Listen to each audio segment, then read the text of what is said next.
Good morning, children. Welcome to the online class of social science. Today we will discuss the same chapter that we have discussed in the previous one, that is development. Here we will go through the next part, that is national development. We have already seen different people seek different developmental goals. Sometimes these developmental goals are contradictory, even sometimes destructive in nature. So, children, basically, national development means development of the whole nation. That means it includes the developmental goal of each and every individuals living in a nation. It should also include the non-material goals as we discussed beforehand, that is security, health, IMR, etc. Finally, we can see that it is tough to define national development in few sentences. Children, can we stop ourselves just by saying that development is a broader term? It cannot be defined easily? No, we can't. Why?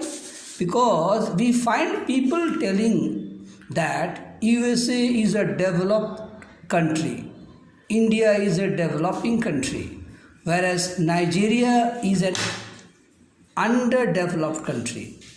So the question arises how, before giving answers to the above questions, I would like to go for another example. Let us take the example of your class. It consists of 50 students. They differ in their heights, health, talent, interest.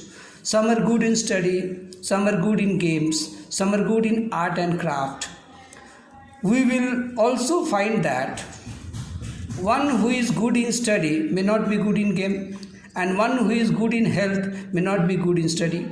So children, how do we compare?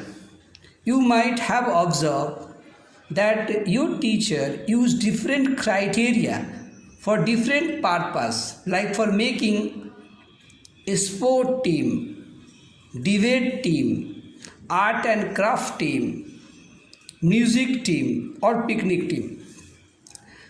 Similarly, for the purpose of calculating development of countries, we use different criteria like income, per capita income, LR, IMR, NAR, etc. In case of comparing countries to measure development, we consider income to be the most important attributes. Higher income means more development, as it may have probability to satisfy maximum need. Now, income. What is income? Income of the country means the total income of all the people residing in a nation. To a certain total income of the country, it's not easy. So we use average income. This average income is also called per capita income. What is per capita income? Total income of the country divided by its total population is called per capita income or average income. Here is a formula. Average income is equal to total income of the country by total population of that country. So children, World Bank is an organization at international level that does the work of measuring countries' development just on the basis of income criteria only. According to the World Development Report published by World Bank in 2012, three results were out or published. Number one, countries with per capita income of US dollar 12,616 per annum and above are rich countries or developed countries. Countries with per capita income of US dollar 1035 per annum or less are poor country or underdeveloped country. But India with per capita income of US dollar 1530 per annum as per 2012 is under the criteria of developing country. Now the question arises, is calculating development of different nations on the basis of average income is correct? How far it is correct? So before that, let us come to see through a chart. Here a chart I am showing country A and country B, and both of the countries having same population, 1, 2, 3, 4, 5 person. Number in country A, person 1 is having 9,500 income, second 10,500, next 8,000, 9,800, 10,000, and next 10,200.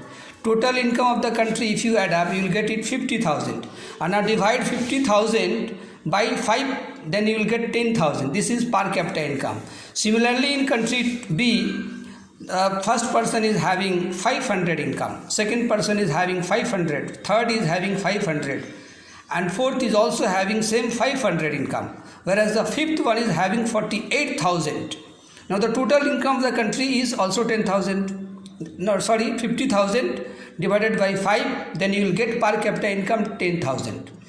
So this chart basically shows both the countries are having same per capita income. Now do both are same in terms of development? If you see, the chart itself shows that in country 1 maximum peoples are having higher income. So basically they are able to satisfy all their needs and desire. Whereas in country B, only one person is having higher income, then the rest are having poor income. So basically we can say the probability of poor people is more in country B as compared to country A, even though they have both per capita income. So finally, what I mean to say here, average income cannot be the right way to decide development of nations. Why? Average income basically hides the disparities of income within the people. Even it does not show the real income of each and every person. So national development cannot be measured just on the basis of per capita income. Okay children, only this much today. If you like, you can subscribe it. Thanks.